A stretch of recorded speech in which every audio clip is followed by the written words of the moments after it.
Con respecto a la propuesta de segundo año de el profesor Manuel Martínez, el periodo a enseñar es historia americana. Vamos a detallar cuándo sucede. Eh, el recorte temporal es desde fines del siglo XV hasta fines del siglo XVI, eh, que sería desde los años 1492 hasta 1580, que es el año de fundación de la ciudad de Buenos Aires. ¿Dónde sucede? Por un lado tenemos Mesoamérica y el Caribe como lugar, un epicentro de este suceso, con los países actuales de México, Guatemala, El Salvador, Honduras, Cuba y por supuesto las Antillas. Por otro lado tenemos la región de Sudamérica, que en este caso estaría conformada por los países actuales de Colombia, Venezuela, Ecuador, Perú, Bolivia, Brasil, Paraguay, Uruguay, Chile y Argentina. O sea, casi la totalidad de los países de Sudamérica. Si vemos por regiones, tenemos por un lado lo que es México Central y la región de Yucatán, en donde se asentaban el Imperio Azteca, la zona Maya y la zona de los Olmecas. Por otro lado tenemos la región andina en lo que sería Sudamérica. Como protagonistas tenemos por un lado el Imperio Español a través de la figura de sus conquistadores. Digamos que el principal es Cristóbal Colón como figura, y después hay tres figuras importantes que son la de Francisco Pizarro, la de Pedro de Alvarado y la de Hernán Cortés. Por otro lado, hay dos figuras o protagonistas interesantes que pueden llegar a brindar mucho a la cátedra, que son Juan Ginés de Sepúlveda y Fray Bartolomé de las Casas, que tuvieron, digamos, una disputa interesante como para plantear.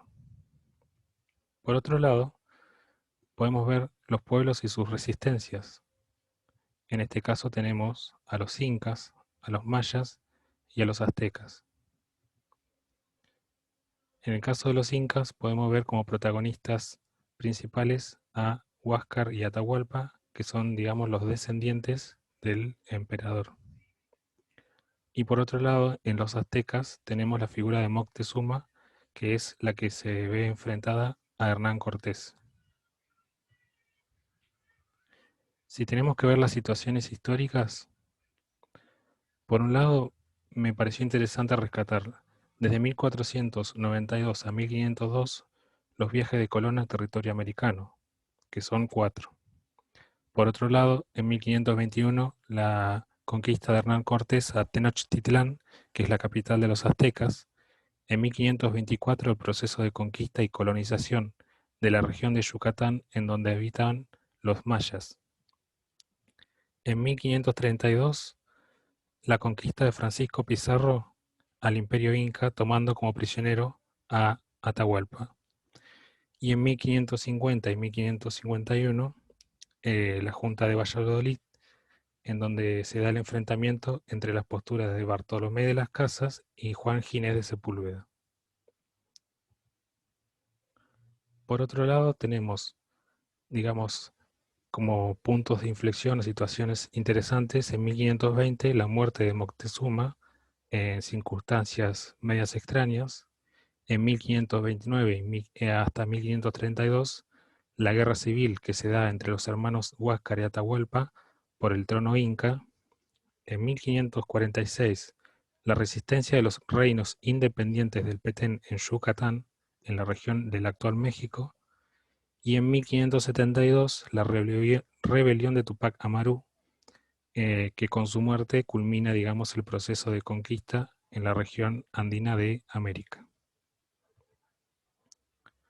Si tenemos que ver los motivos históricos, Por un lado está el comienzo de un proceso de expansión imperialista por parte de las potencias ultramarinas como España y Portugal, la expansión de su poder a través de la conquista de nuevos mercados y territorios, nuevas formas de control y comienzo de la conformación de un mercado capitalista, el rol social que pasan a ocupar los pueblos americanos dentro del proceso de conquista y colonización a través de la emergencia de un nuevo sujeto, el rol de la otredad frente al proceso de conquista y cómo juega en las relaciones de poder.